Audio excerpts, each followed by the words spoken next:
Hi, my name is Joseph Price, and this is Shanghai.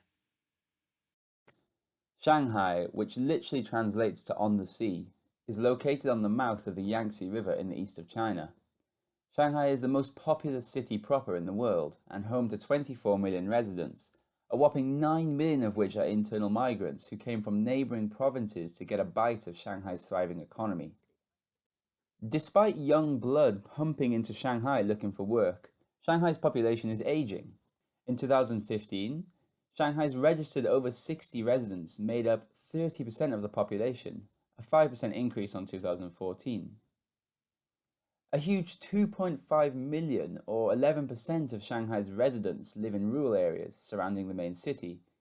That means if we took just the rural population of Shanghai and dropped them in the UK, they would create the second largest city in the country.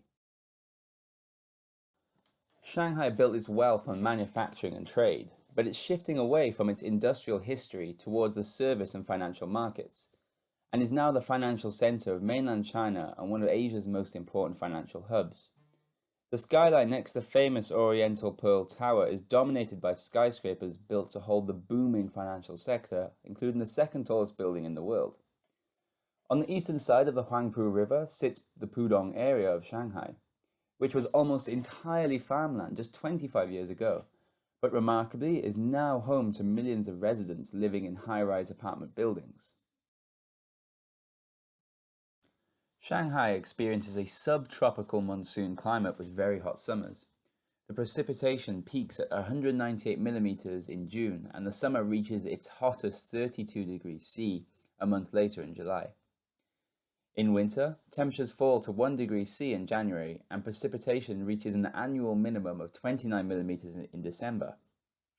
Shanghai's annual mean temperature has increased steadily since records began, but the rise was especially noticeable in the past 30 years, as mean annual temperatures climbed about 2 degrees C.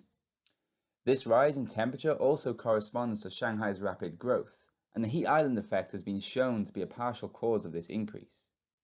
Shanghai experienced a weak ascending trend in annual rainfall of about 0.7% per decade from 1951 to 2006, with that trend being a little stronger between 1980 and 2006 at about 1% per decade.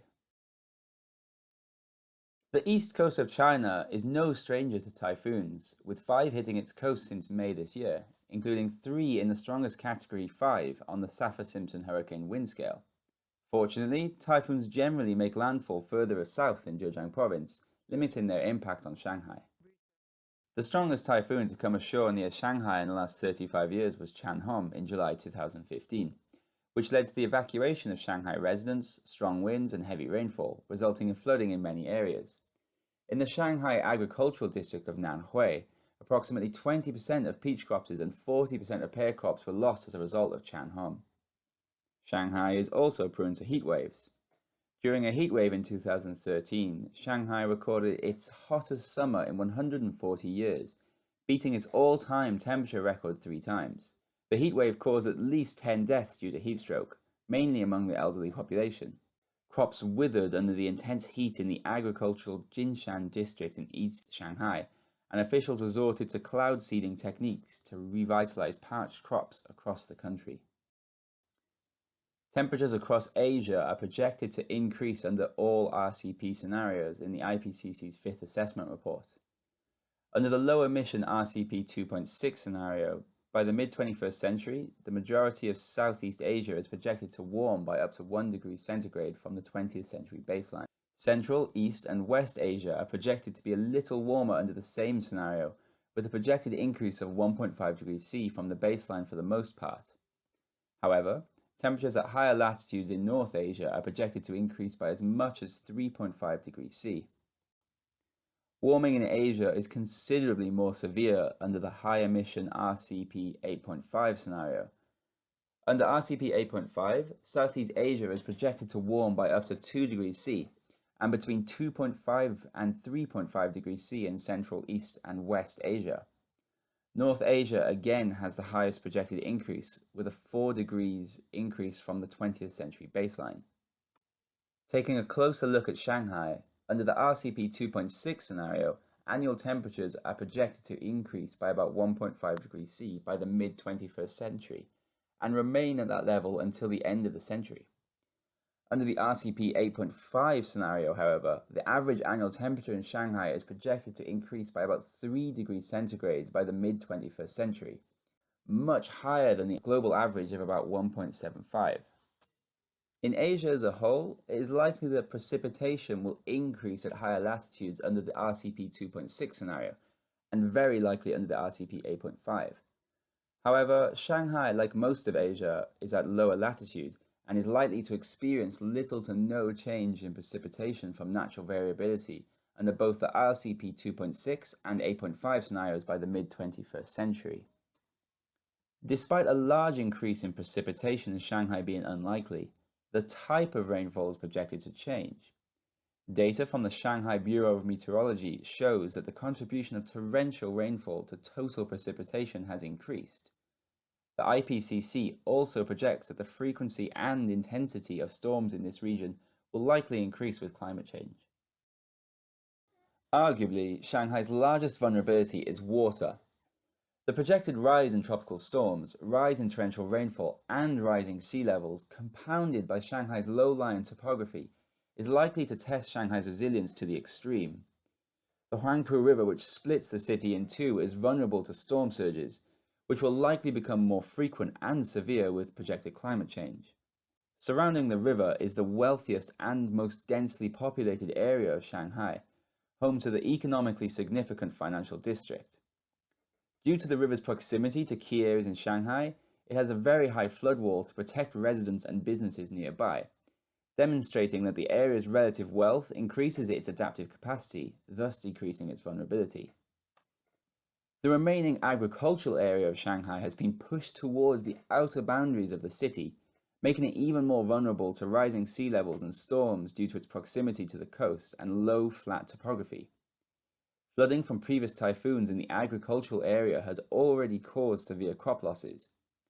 The adaptive capacity of the area is low due to the poorer migrant workers' residents being here, meaning that the multiple environmental stresses this area is projected to experience in the future will likely cause extreme crop losses and risk to human life. With projected rises in temperature, further heatwaves in Shanghai are highly likely. The high proportion of aging residents and poor migrant workers in Shanghai who can't afford to have air conditioners are very vulnerable during episodes of extreme heat. The heat waves could also influence the city's economy, with workers proven to be less productive in extreme temperatures. Fortunately, Shanghai has already begun implementing policies to protect the more vulnerable in the city against climate change. One such policy, which the IPCC refers to as an effective heat watch and warning system, will likely be helpful in reducing the impacts of heat waves on human health. Some coastal protection is also in place to buffer future higher sea levels, tropical storms, and storm surges. However, this protection has been assessed as insufficient by the IPCC, and substantially more protection will be needed. Like many other parts of the world, China has experienced massive urban migration in recent decades, often driven by the search for employment. In predominantly rural areas, economic factors are still the most common reason for migration. But according to the IDMC, around 40 million Chinese citizens were displaced by either floods, storms, or extreme temperatures between 2008 and 2014. Analysis shows that the most economical migrants in China move to big cities such as Shanghai. Additional migrant population often make up the poorest and most vulnerable residents to extreme weather and increase economic stress within the city. A second transboundary effect facing Shanghai is an increase in power demand and decrease in supply from the Three Gorges Dam. When the temperature rises in Shanghai, residents turn to their air conditioners, increasing demand on the power grid.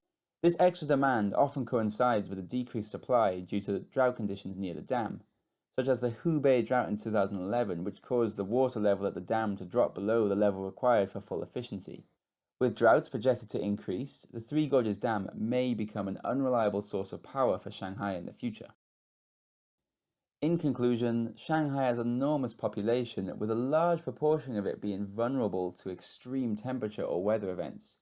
It's particularly vulnerable to flooding and heat waves, and despite having some policies in place to reduce the impact of these threats, Shanghai will need to invest further in its coastal protection and power supply in order to face the impact of future climate change.